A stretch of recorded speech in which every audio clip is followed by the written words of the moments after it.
शाही हत्याकांड का हर राज खोलेंगे हम। मुजफ्फरपुर मारवाड़ी हाई स्कूल के उस घटना स्थल पर अभी हम मौजूद हैं जहां पिछले दिनों आशुतोष शाही की गोली मारकर हत्या कर दी जाती है। प्रॉपर्टी डीलर आशुतोष शाही की हत्या के बाद से मुजफ्फरपुर के गैंग और गैंगवार की चर्चा फिर से देश भर में होने लगी है। इधर आशुतोष शाही हत्याकांड की जांच में कई गुत्थियों पर से पर्दा हटेगा, ऐसा माना जा रहा है। पुलिस इस बात की छानबीन भी कर रही है कि क्या इस घटना में मंटू शर्मा की भूमिका थी या नहीं। हत्या में प्रयुक्त हथियार भी पुलिस को चौंका रहे। क्या है आखिर इस हत्याकांड का राज, बताएंगे सब कुछ।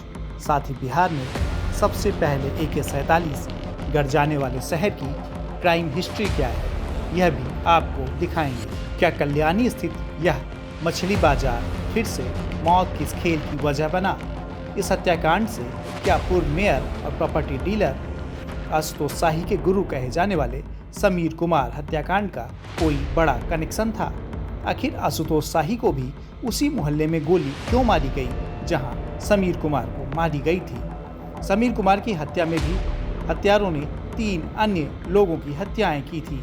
समीर कुमार की हत्या 23 सितंबर 2018 में अखाड़ा घाट स्थित होटल से लौटते वक्त चंदवारा के नवाब रोड में कर दी गई थी। इस मामले में जो FIR दर्ज किया गया था उसमें आशुतोष कुमार को अप्राथमिक अभियुक्त भी बनाया गया था।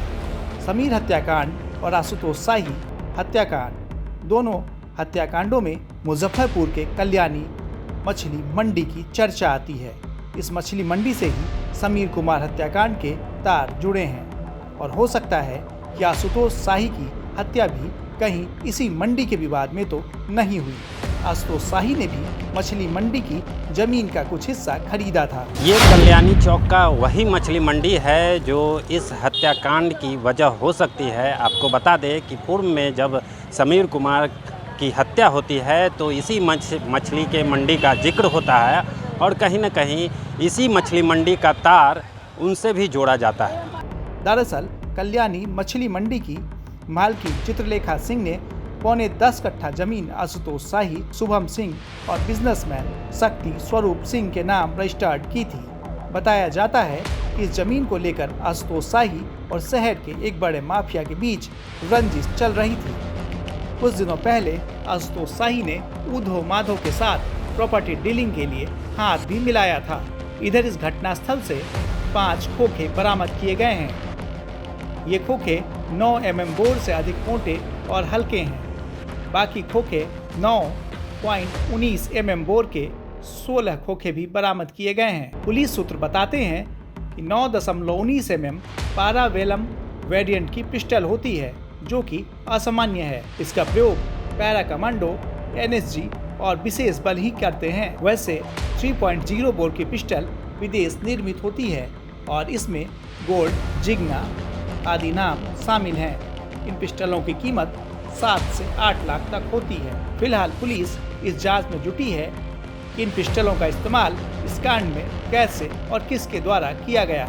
इधर इस घटना में एक तीसरे गुट का नाम भी चर्चा में आया है जो पूर्व मेयर हत्याकांड में चार्जशीट है और कई बार आशुतोष शाही को धमकी भी दे चुका था। इधर मुजफ्फरपुर में गैंगवार की काली कहानी और जान लेने का खेल नया नहीं है। छोटन शुक्ला की जान 4 दिसंबर 1994 को रात के 9 बजे संजय सिनेमा हॉल के पास फायरिंग कर ले ली गई थी। आज तक इस कांड के आरोपी पकड़े तक नहीं गए और 30 साल बीत गए। 5 दिसंबर 1994 को छोटन शुक्ला की अंतिम यात्रा में भीड़ ने गोपालगंज के DM जी कृष्णैया की जान ले ली थी। अब हम आपको बताते हैं कि मुजफ्फरपुर की काली कथा की शुरुआत कहां से होती है और सबसे पहले AK-47 कैसे मुजफ्फरपुर से गूंजती है। मुजफ्फरपुर गैंगस्टर राज की बात करें तो यही वो LS कॉलेज है जहां पर अपराध जगत के काले कारनामों की दास्तान लिखी गई थी। चंद्रशेखर सिंह, मिनी नरेश और अशोक सम्राट न जाने कितने ही अपराध जगत के कथा और पटकथा इसी कॉलेज से लिखी गई थी। यह जगह है LS कॉलेज। वर्चस्व की लड़ाई को लेकर 1972 में यहाँ के एक हॉस्टल में हमले के बाद अपराध की पटकथा शुरू होती है। 1972 में चर्चित कम्युनिस्ट नेता सुखदेव सिंह के पुत्र वीरेंद्र सिंह ने पहली बार हॉस्टल में गोलीबारी की थी। उसके बाद यहाँ वर्चस्व की जंग तेज होती गई और 1978 में मोछू नरेश की जान ले ली गई। इसके बाद 1983 में मिनी नरेश और रामलगन दास ने रामानंद सिंह की हत्या कर दी। फिर 1983 में चंदेश्वर सिंह ने छाता चौक पर वीरेंद्र सिंह की जान ले ली। साल 1989 में सरस्वती पूजा के दिन विश्वविद्यालय हॉस्टल में मिनी नरेश की भी हत्या कर दी गई। इसमें नाम आया चंदेश्वर सिंह का। इसके बाद अशोक सम्राट ने 1990 में चंदेश्वर सिंह को मौत के घाट उतार दिया और बिहार में पहली बार AK-47 की गर्जना इस कांड में मुजफ्फरपुर से सुनाई दी। इधर जब विश्वविद्यालय में अपराध की पटकथाएं लिखी जानी बंद हुई तो मुजफ्फरपुर का ब्रह्मपुरा स्थित कबीर मठ अपराध की स्क्रिप्ट लिखने लगा।